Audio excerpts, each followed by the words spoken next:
నేను మీ కుప్పిలి శ్రీనివాస్. ఈరోజు సరదాగా ఒక చిన్న పని చేశాను. పని ఏంటి అంటే కొన్ని బట్టలు ఉతకడం జరిగింది. నా బట్టలు మాత్రమే నేను ఉతికాను. ఆ ఉతికే సమయంలో నా భార్య అక్కడికి వచ్చింది. వచ్చి వింతగా చూస్తూ ఉంది.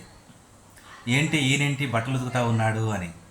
సరదాగా కాసేపు అక్కడ చైర్ వేసుకుని కూర్చొని చూస్తూ ఉంది. నన్ను ఆప్యాయంగా, ఒక ప్రేమగా నన్ను చూస్తూ ఉంది.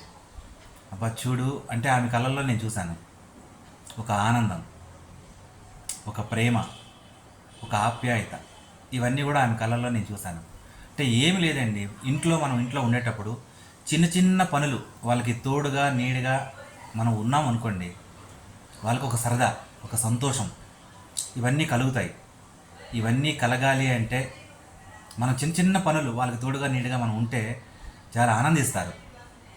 తద్వారా ఒక మంచి బాండింగ్ ఏర్పడుతుంది. ఆ బాండింగ్లో మంచి మంచి సలహాలు, సూచనలు, ఒకరికొకరు అర్థం చేసుకోవడం, ఇవన్నీ కలుగుతుంది. ఆమె కళ్ళల్లో నేను ఒక ప్రేమను చూశాను.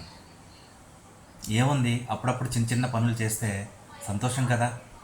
కూరగాయలు కట్ చేసేటప్పుడు మనం కూడా తోడుగా ఒక 2 కూరగాయలు కట్ చేస్తే వాళ్ళకి ఆనందం. ఏవో చిన్న చిన్న పనుల్లో తోడుగా నీడుగా ఉంటే ఒక ఆప్యాయత, అనురాగాలు పెరుగుతాయి అనేది నా ఉద్దేశం.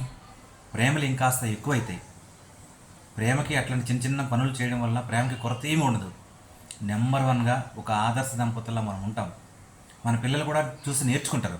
అబ్బా చూడు మా అమ్మ నాన్న ఎంత ఆనందంగా ఉన్నారు అని నేర్చుకోవాలి. పిల్లలు కూడా చూసి నేర్చుకోవాలి. అట్లాంటి ఆనందాన్ని మన ఇంట్లో మనం పంచితే చాలా బాగుంటుంది కదా.